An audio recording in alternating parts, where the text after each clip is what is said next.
What is an extubation? Extubation is the last step in general anesthesia. It's basically removing previously placed endotracheal tube. So what is difficult extubation? Difficult extubation is decannulation of the airway or any situation in which we are too scared to remove the endotracheal tube.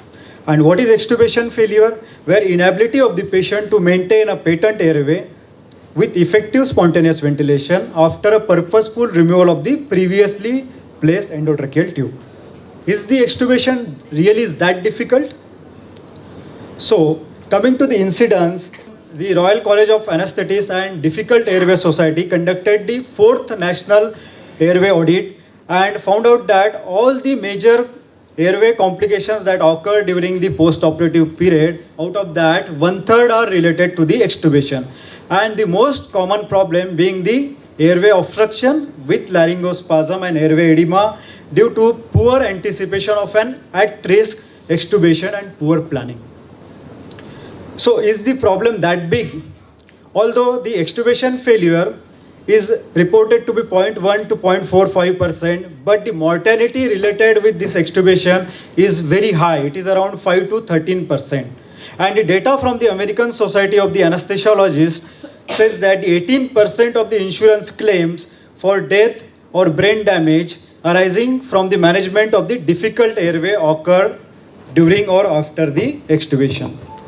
If we found we are too much concerned about the difficult intubation, all the workshops and conferences usually discuss about the difficult intubation, but the difficult extubation is very less discussed. So we are more concerned about only the takeoff, but the problems of landing are usually not discussed. So, but for the safe journey, both the takeoff as well as the landing is very important.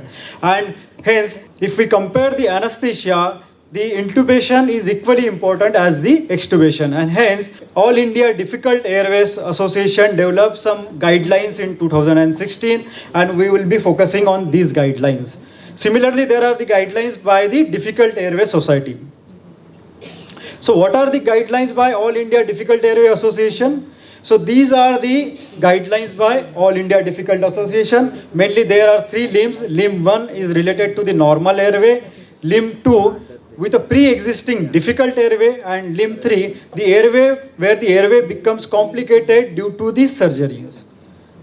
So we'll be more focusing first upon the limb 2 and the limb 3.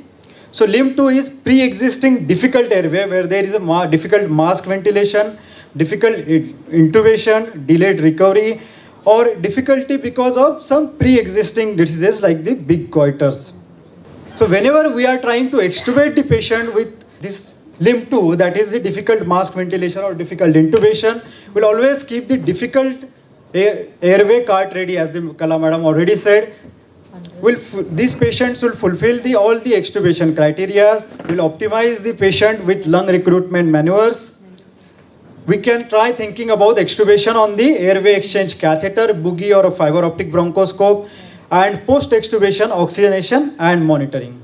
As madam already told, what should be kept in the difficult airway cart? These all things should be there in the difficult airway cart, especially the cricothyrotomy set and the airway exchange catheters. The patient should fulfill all the extubation criteria, that is, patient should be awake, alert, follow all the commands. Patient should vitally be stable, hemodynamically stable. The respiratory parameters of extubation should be met. There should be return of all the protective reflexes, cuff reflex, gag reflex, and all the neuromuscular blockers blocking should be adequately reversed. Now you also have a Sugama Dex for reversal of neuromuscular blockers. Now airway exchange catheter, it is basically just like a boogie. Madam already showed us what is an airway exchange catheter. It is available in the various sizes. It is basically a radio opaque tube, and it has a proximal 2 connectors. One can be attached with a bag and mask ventilation, and another for the jet ventilation. This is a small video showing the airway exchange catheter. Basically this is a boogie which is used as an airway exchange catheter. The airway exchange catheter is introduced into the endotracheal tube, and the endotracheal tube is removed over the airway exchange catheter. And this airway exchange catheter is basically hollow. You can give the oxygenation through that airway exchange catheter through either the jet ventilation, or if the patient is not ventilating properly, then you can also use a bag and mask ventilation. So if you have an airway exchange catheter is available, then you can always use, remove the endotracheal tube, check for the SpO2 and the ventilation. If the patient is maintaining the saturation adequately and the ventilation adequately, you can remove that airway exchange catheter. If the saturation is not maintained or if the ventilation is inadequate, you can always insufflate the O2 through this airway exchange catheter and or start a jet ventilation, or you can think about gliding the endotracheal tube again on this airway exchange catheter. If the airway exchange catheter is not available, then you can think of using the bougie over the endotracheal tube. Now check for the SpO2 and the ventilation and insufflate via the bag and mask ventilation, just what I shown in the video. If the ventilation is adequate, you can always remove this bougie, and if it is inadequate, you can consider re-intubating the patient on this bougie. There are some other technique of using the airway exchange catheter. You can glide the supraglottic airway, preferably second generation airway, over this airway exchange catheter and start ventilating on this supraglottic airways. This is called as a hybrid technique. You can also use a Bailey's maneuver, which I am going to show you later. You can also use a fiber optic bronchoscope for extubation. You can simply insert the fiber optic bronchoscope, remove the endotracheal tube. If the patient maintains the ventilation, then you can remove the fiber optic bronchoscope, or you can think of reinserting the endotracheal tube. Now coming to the limb 3, where the airway becomes complicated during the surgery.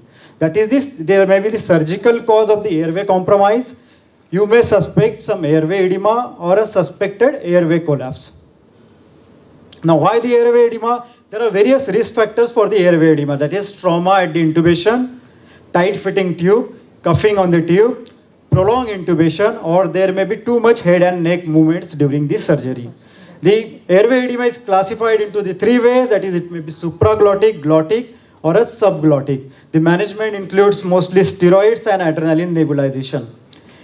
But remember to differentiate between the subglottic edema and supraglottic or a glottic edema, because subglottic edema will require the nebulization through the endotracheal tube. Tracheomalacia is basically softening or erosion of the tracheal rings leading to the tracheal collapse, or it may be primary or secondary.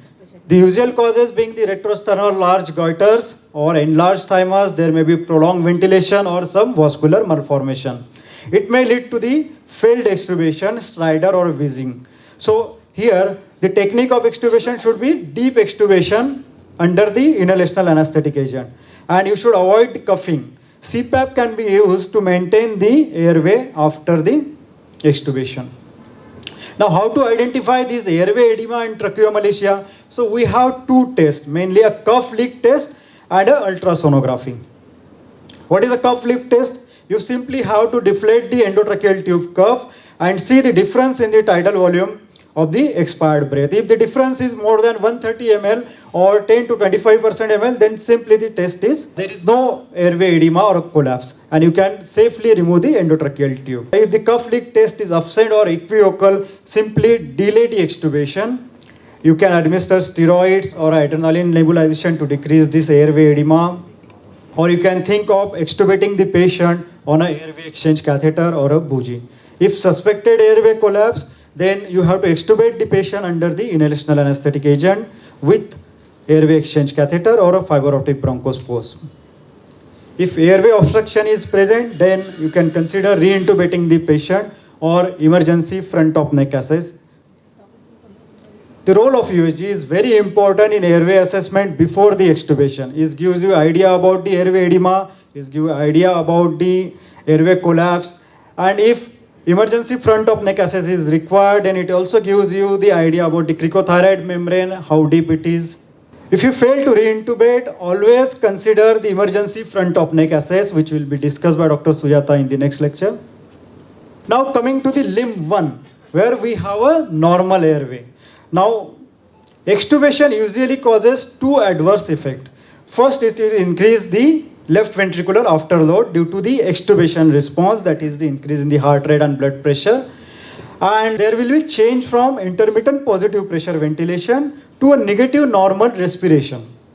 Another thing, there will be the airway irritability that leads to the coughing, laryngospasm, which ultimately leads to increase in the intracavitary pressure. It precipitates the LV afterload. So what is an afterload? Afterload is basically a pressure on the ventricular wall during the contraction or a systole. Now left ventricle has to eject the blood into the aorta by surpassing this aortic pressure. So whenever we are giving the intermittent positive pressure ventilation, this positive pressure helps the left ventricular pressure, because the transmural pressure equal to the left ventricular pressure minus the pleural pressure. So if you give positive pressure ventilation, it will help the left ventricle to eject the blood. But when we shift the pressure from intermittent positive pressure ventilation to a normal negative pressure respiration, now the pleural pressure will be negative, and this will increase the transmural pressure. So the left ventricle has to eject the blood against the increase afterload. So why we will have increase in the afterload? Because of the extubation response, because of the shifting of intermittent positive pressure ventilation to a negative pressure respiration, and it will more precipitated by laryngospasm and upper airway obstruction. So these effects may not be acceptable in a patient who has cardiac compromise or a neurosurgical patient. So poor LV patient may lead to the left ventricular failure. Patient with coronary artery disease may experience 30 to 50% reduction in ejection fractions. So we can consider the awake extubation with suppression of the extubation response. Now we know various methods which suppress the extubation response. We have topical lidocaine, we can use beta blockers, lignocaine, nowadays fentanyl and remifentanil going to be available soon. Another way we can consider is deep extubation. So we can replace the endotracheal tube with a supraglottic airways, preferably a second generation airways. ETT then can be removed. There is another maneuver called as a Bailey's maneuver, in which the supraglottic airways are placed behind the endotracheal tube. This is a Bailey's manual. I will show the video. This supraglottic airway is placed behind the endotracheal tube. The cuff is inflated.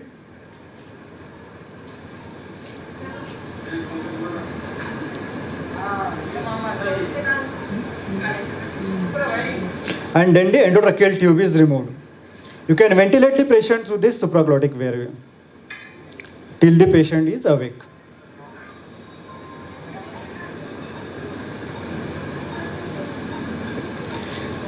But remember that this